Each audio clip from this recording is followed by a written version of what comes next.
Welcome to the Gals Guide to the Galaxy podcast, where a group of gals gather for you one cool thing around our topic of the month. Is it ancient history? Is it breaking news? Is it safe for work?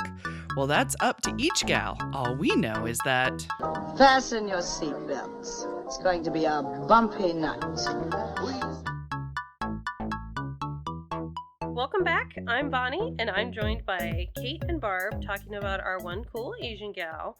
Barb already talked about Junko Tabei, and Katie already talked about Patsy Takamoto Mink. But before we dive back in, let's see what's on the Gals Guide calendar for this week. For May 22nd to June 4th, because we're off for Memorial Day, here's the calendar for the next 2 weeks here at Gals Guide. On Wednesdays, we write. Join us for Gals Guide Library on Wednesday at 4:30 for Writers Galaxy. It's a wonderful time for writing and connecting with other writers. On Thursday, May 25th, Book Club meets online to talk about Leavers by Lisa Ko, a vivid examination of borders and belonging from China to New York. On Saturdays, Terra Circle continues its book study. Register for this weekly online meetup at galsguide.org.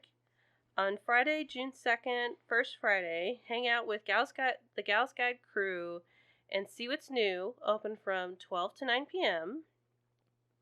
On Saturday, June 3rd, we have 3 events. Terra Circle at 10 a.m. And then at 12 p.m., Gals Guide is hosting a fantastic family-friendly book release party of Christina Kelly and Jonathan Fuller. Readings, signing, contests, music, and cake.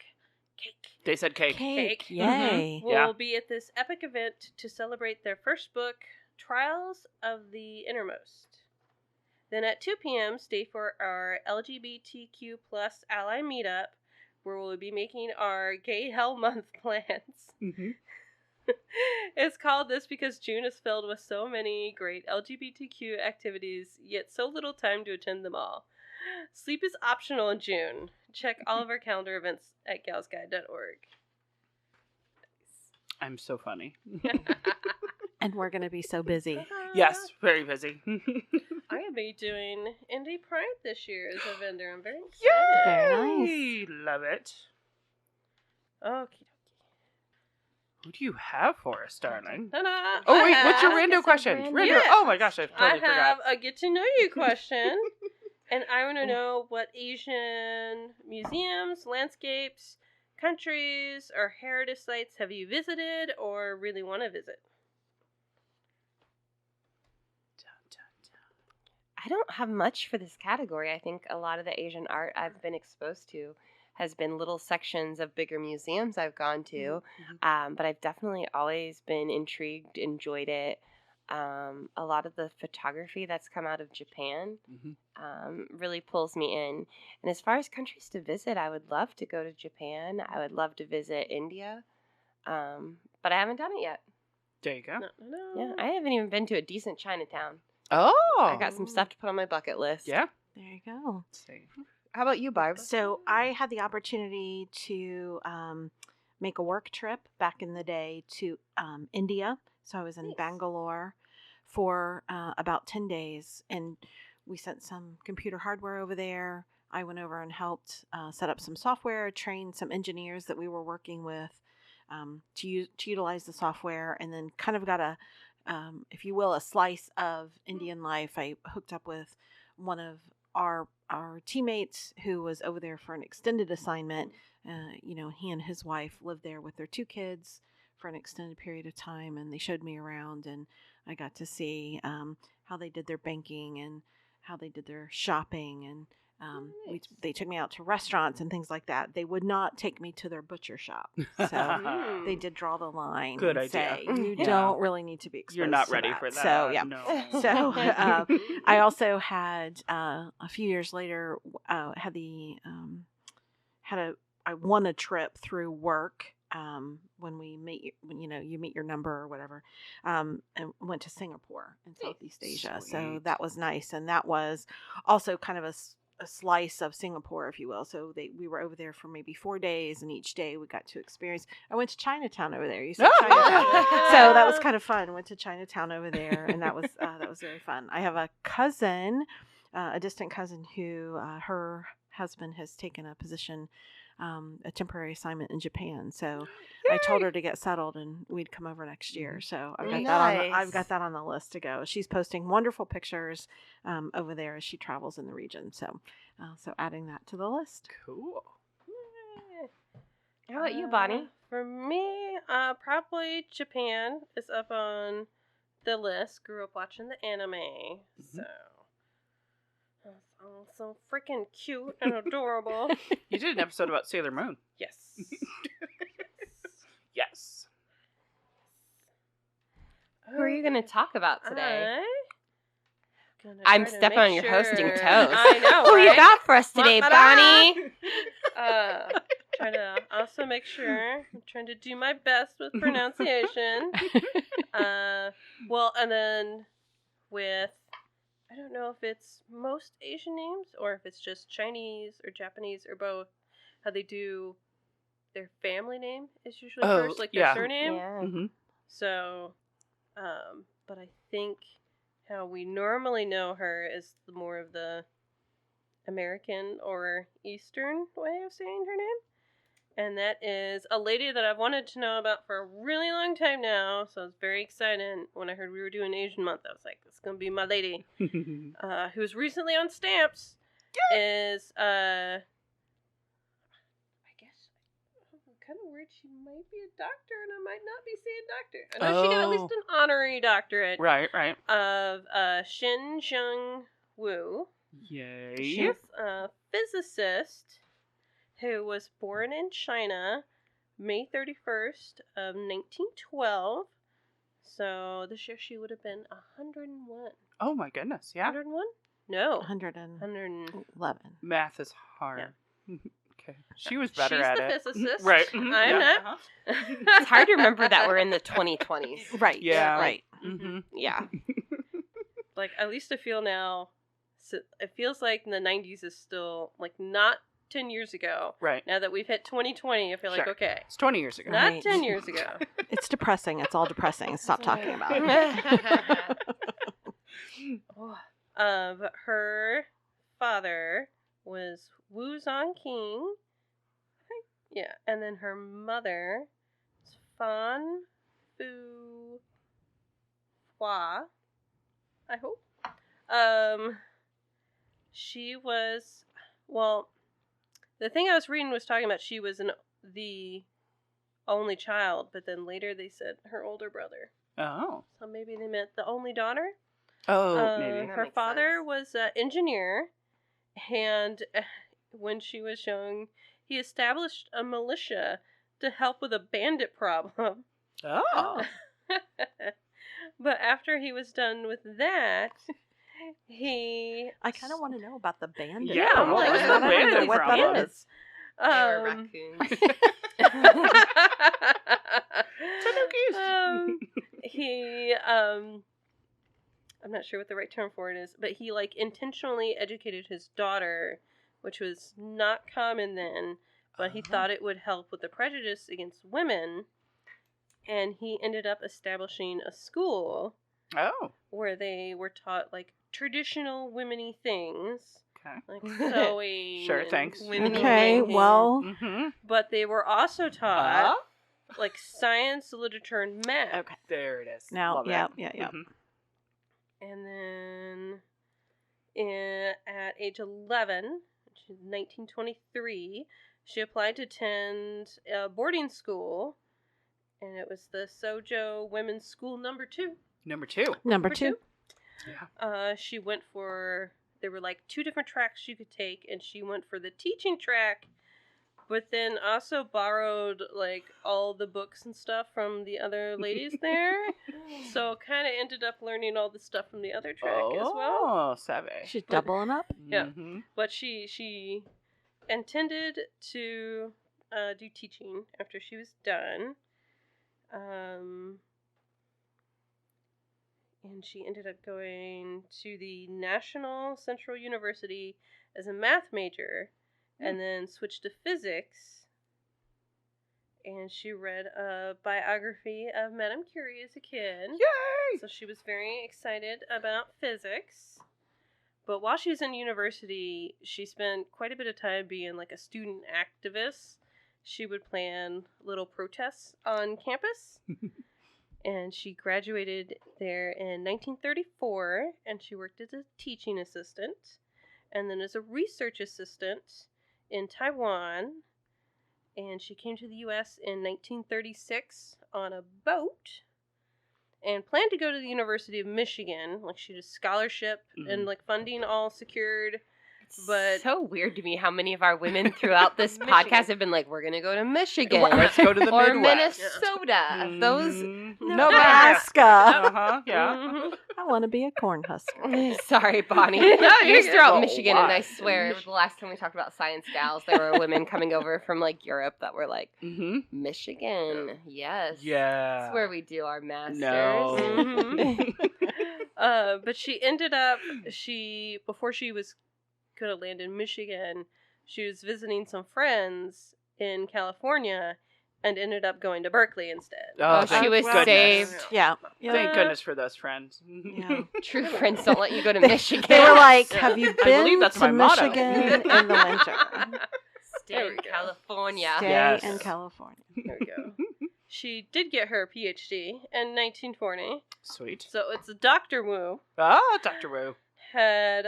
She had planned to return to China, but then World War II. Yeah, yeah. Yep. That's a thing. Yep. She was hired at Smith College and then Princeton, where she was the first female physics instructor. Sweet. She worked at the Manhattan Project in 1944. Wow. She did. And she did get married, and she had at least one son. But since she worked so late in the lab, it was very commonplace for her husband to also do a lot of the cooking and cleaning. Ah. So they were doing the equality there. I like it. Yeah, in 1947, her son Vincent was born. She had a very difficult labor, ended up doing a C-section where she spent 3 weeks in the hospital, Ooh. and Albert Einstein visited her. Oh, So- wow. Did That's he kinda ask cool. her to bring him a sandwich? Sorry, he's a jerk. Anyway, yeah. I can never remember if it's Einstein or Edison. I keep getting those confused. I was like, one of those guys was horrible to his wife. Einstein. But the thing that she's known for working on, and it's still a little bit over my head, even being the little sciencey nerd that I am, is it was an experiment about the conservation of parity, and two dudes ended up approaching her who were also Asian American. Ah. I wrote down their names, Yang and Lee, and it was just like, it's similar to the conservation of energy, where you put stuff out, you're gonna get the same Mhm. amount of stuff on the end, even if it's a little different. Some atomic particles were new then, so they were assuming that there was also a symmetry with the subatomic particles, and the two theoretical physicists, Yang and Lee, had like this whole theory, but they wanted Wu to do it because she was the best at doing stuff with her experiments, because she was known for being like just super like analytical and everything like to the T. Everything had to be Very like perfect. meticulous. Yes.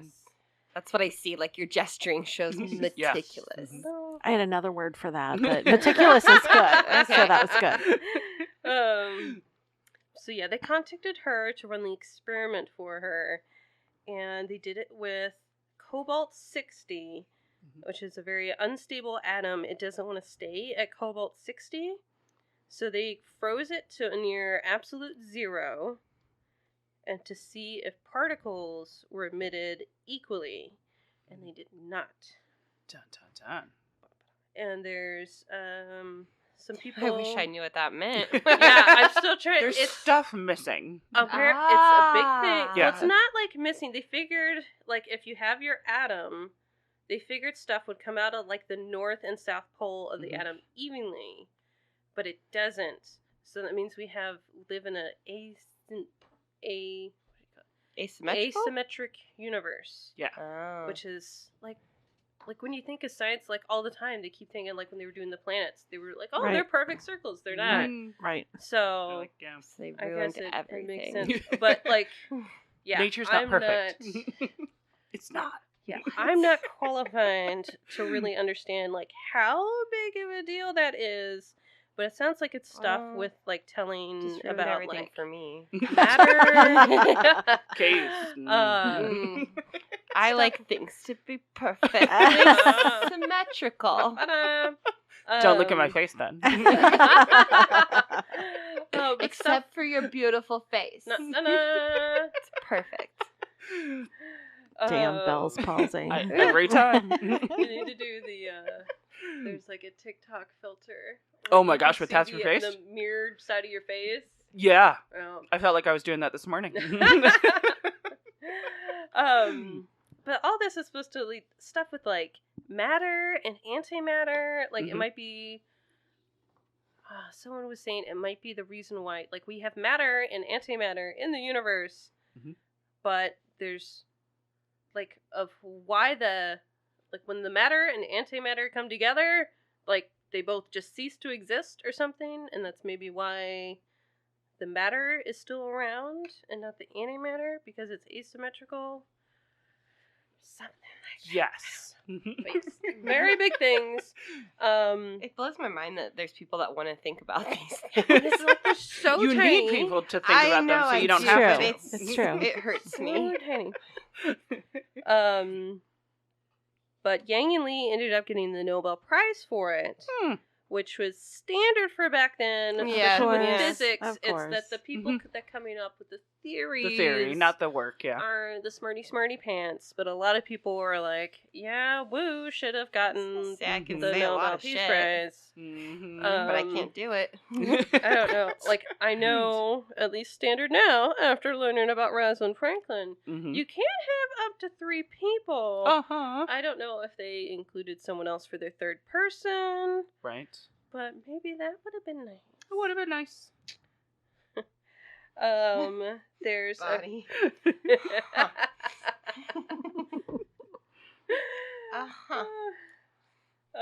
there's a quote from her that's the world would be a happier and safer place to live in if we had more women in science. Yes.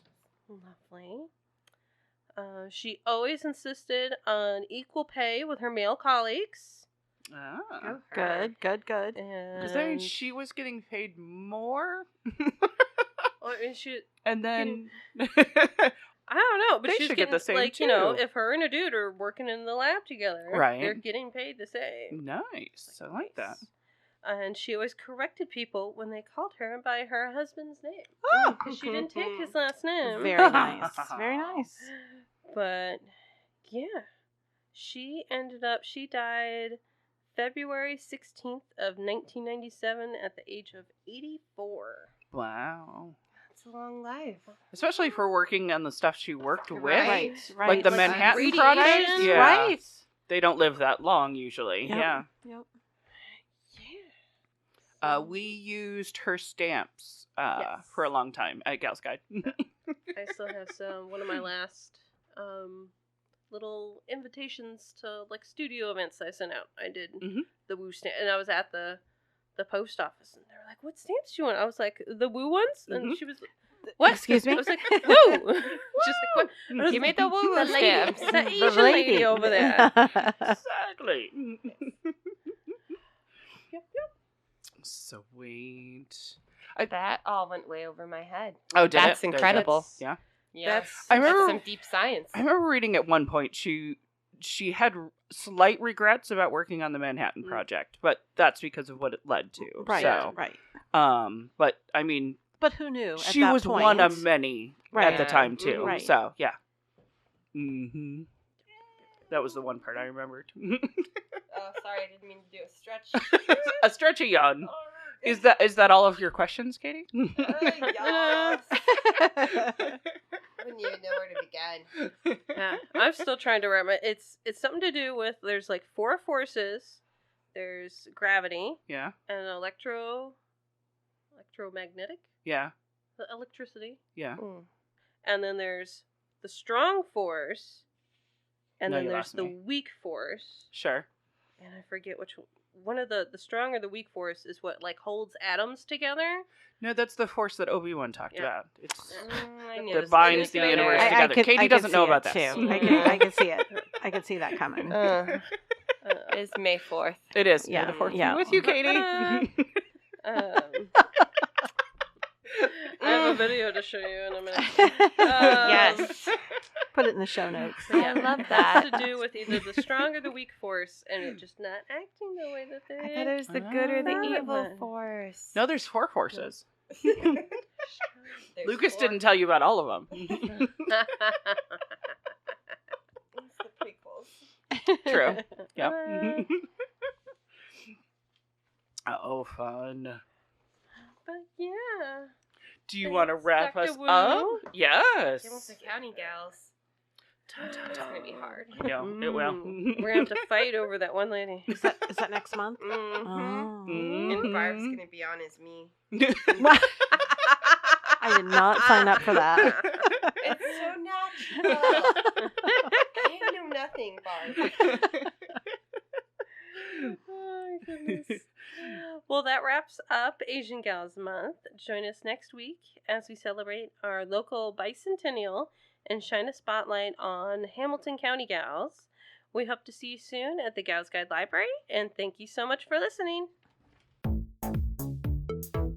For show notes, links, and images from this week's show, visit galsguide.org. Want exclusive stuff like deleted bits and major bloopers? Become a Gals Guide patron today. Thanks for listening.